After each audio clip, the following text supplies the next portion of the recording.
Hello, can you be my boyfriend? Oh no no no no no, I am not be your boyfriend.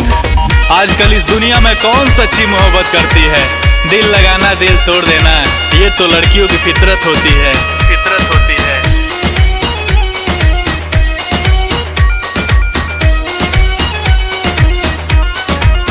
ओ कभी चाय पे बुलाया करो handsome, दिल तेरे लिए मचले पिया हरदम, पिया हरदम, पिया हरदम। कभी चाय पे बुलाया करो हैंडसम, दिल तेरे लिए मचले पिया हरदम। दिल तो तेरे प्यार की दुआ करती है। बाबू हम भी इसी जमाने के हैं और जो चल रहा वही गल रहा। और पता नहीं जी कौन सा नशा करती है, ओ पता नहीं जी कौन सा नशा करती है। लड़कियां हर एक से वफा करती है, ओ पता नहीं जी कौन सा नशा करती है। लड़कियां हर एक से वफा करती है।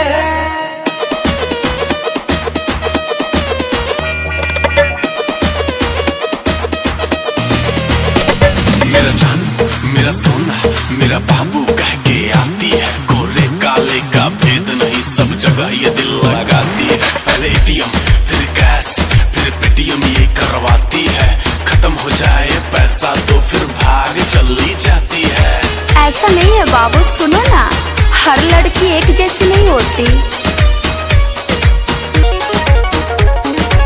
लैला को देखो जो मजनू के पीछे रात भर सोले में जलती रही। जूली भी इसी जमाने की थी जो गैरों के संग में मचलती रही। लैला को देखो जो मजनू के पीछे रात भर सोले में जलती रही। जूली भी इसी जमाने की थी जो गैरों के संग में मचलती रही। प्यार तुम्हें पगली बेइंतहा करती है, करती है, करती है। और पता नहीं जी कौन सा नशा करती है, ओ पता नहीं जी कौन सा नशा करती है। लड़कियां हर एक से वफा करती है, ओ पता नहीं जी कौन सा नशा करती है। लड़कियां हर एक से वफा करती है।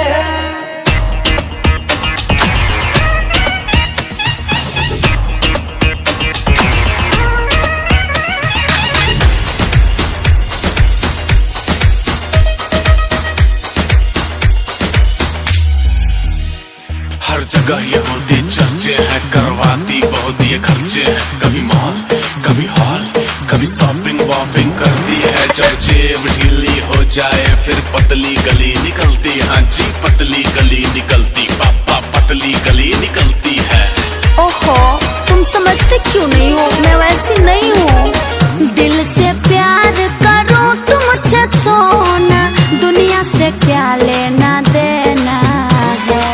रंजित सरगम न बातों में आएंगे, बेवफाओं से भारी सेना है। दिल से प्यार करो तुमसे सोना, दुनिया से क्या लेना देना है। रंजित सरगम न बातों में आएंगे, बेवफाओं से भारी सेना है। रखो विश्वास, हाँ जफा करती है, जफा करती है, जफा करती है। और पता नहीं जी कौन सा नशा करती है, ओ पता नहीं जी कौन सा नशा करती है। लड़कियां हर एक से वफा करती है, ओ पता नहीं जी कौन सा नशा करती है। लड़कियां हर एक से वफा करती है। जा ई रोहन रही नु तो बाद में बियाह ना होई। और पता नहीं जी कौन सा नशा करती है, ओ पता नहीं जी कौन सा नशा करती है।